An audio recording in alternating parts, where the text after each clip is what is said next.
to Sergeant Richard Cooke now, Chair of West Midlands Police Federation. Good morning to you. Good morning, David. Another tragic day, another knife killing.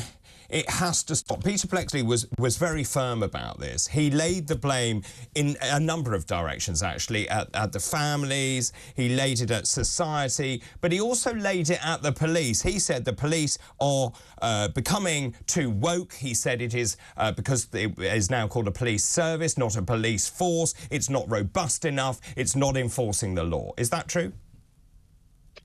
Well, for me, first of all, what a horrific piece of news. Unfortunately, it's not a surprise. We've seen it across the country.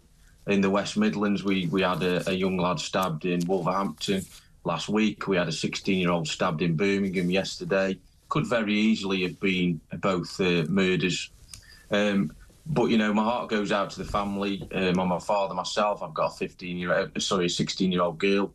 And so I empathise deeply with the families, and we meet them regularly through our careers as police officers in the big urban areas in particular. But from a policing point of view, for us, we want to get back to a local policing model, a traditional style of policing that we've lost in the last 10, 15 years.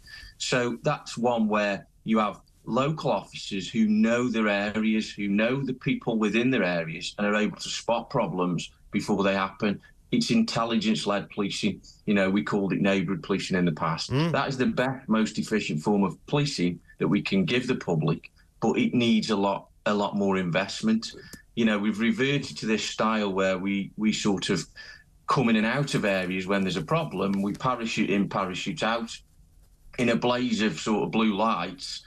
And that's clearly not what's working. It is a multifaceted problem, David. We've got to fight it from all angles, from sentencing, which is far too weak, repeat offenders getting away with it time and time again when they should be going to prison.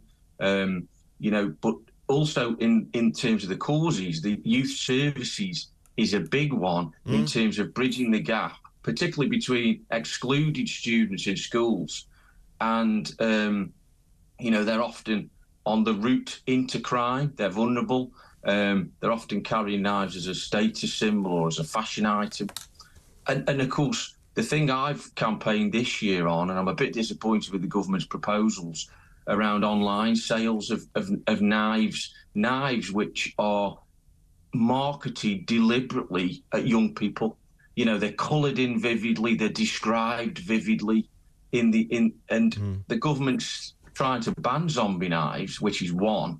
But what are they doing about the vast number of other weapons that are easily available online? Yes, there are age restrictions in rule only, but they're easy to bypass for kids, and particularly kids without close parental control. And so there's loads of issues, but really for me, for policing, got to get back to that traditional style, but it requires investment. Well, I couldn't agree more. You and I know community policing works. I think all the figures point to that. If you have 15 minutes of police patrols, it reduces violent crime by 70%. That was the world I was brought up in. We knew who the police officers were. They knew us. They knew who was trouble. I had a caller earlier who said exactly what you said. This is where it all went horribly wrong. Imposed targets from above. No one taking any accountability, and at the end of the day, these kids are dying. Yeah, and it's terrible. It's gone on for several years now. I mean, as long as I've been the spokesperson for the local branch officers within West Midlands, I've seen it time and time again, and I'm getting so tired of talking about it. But it's really saddening. The powers that be have got to get a grip of this. I know there's problems in the criminal justice system. There's big backlogs in court. CPS are loath to charge people. We went through a phase where we weren't really arresting juveniles who we caught with great big knives. And now that's changing where we are, because of these, some people would describe it as woke, where we make excuses for younger offenders who are potential killers at the end of the day. And we've got to protect the innocent life first and actually you know, if you're out there carrying a weapon, you know, whether you're 15, 16, you need to be locked up because you're dangerous. You know, and although we want to help those kids, we want to get them away from that. We need to protect the public. So can I just, sorry to jump in there, I'm staggered to hear you say that. I agree with you, by the way. If you're carrying a knife, you should be locked up. Why aren't we doing that? Well, certainly in West Midlands we are now, but in the past, for a long time, there's been an aversion, a sort of policy decisions to avoid arresting juveniles in particular, because of what, you know, your attitudes which are infiltrate around how can we deal with this better, and the belief that we shouldn't be putting those kids in a cell or dealing with them like that. You know, the idea that if we've taken the knife away, we can just take them home. It's not necessary to arrest them anymore. And I take the complete contrary view, and so do my chief constable, you know, and that's what's happening in West Midlands now, certainly. But there was a period of time, and I think it still exists in some areas, where, you know, that was going on. Sorry, just in terms of that, so I'm really pleased to hear that you have taken that approach, that your chief constable has also taken that approach. Are you seeing dividends? Yes, I believe we are. I mean, in West Midlands, our arrests are up. You know, I'm a great believer in our officers, our constables having discretion and using that discretion. But in these sorts of cases, you know, very much an arrest is justified, because you need to protect the public first. And yes, I think we're seeing dividends. I mean, it's too early yet, but arrests are up. You know, we are putting those, if we come across those children, they are getting arrested. And, you know, it's not the only solution. We can't arrest our way out of the problem.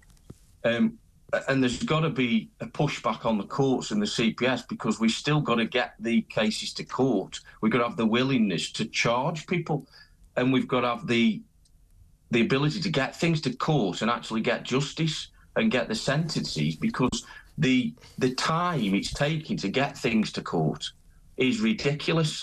You know, we're talking about 3-4 years in some cases. But most people around the country, including myself, will have no idea why it takes so long. Yeah, and a lot of the blame was placed on COVID backlogs, but you know, I think that excuse is wearing a bit thin now. And you know, I hate to blame everything on the government, because, you know, it's clearly not. Things are a lot more complicated. But I do think the government needs to invest urgently in the courts, so that we can, you know, justice delayed, justice denied. We've got that old mantra, and it's very true. But we're not processing people fast enough, I'm afraid. And I think that's one of the key issues. Right at the beginning, you said it was multifactorial, and I agree it is. It's about the families, it's about having boundaries. I heard from a caller earlier saying that it's about making sure these young people understand what rules are. Lots of messages coming in. Elaine Cook's messaged me saying, after the Second World War, young men between 18 and 20 were called up into the army for national service. Is that the answer? And I mentioned that earlier as well, about national service to Peter Cardwell. A national citizen service, a national armed service, would that make any difference? You know, I think there's a lot to be said for it, but as a serving police officer, I can't comment on something that might be seen as a political issue. But, you know, I've got a lot of sympathy with that, yes. No, I think we all have a lot of sympathy with that. Do you think that if other forces adopted what you're doing, i.e. zero tolerance approach, we talked about the broken window policy, clearing up all of the smaller crime and actually sending a very strong message, do you think other forces will follow suit? You're having good results. Yeah, I think they are in some cases, such as Greater Manchester, are sort of pursuing a similar line.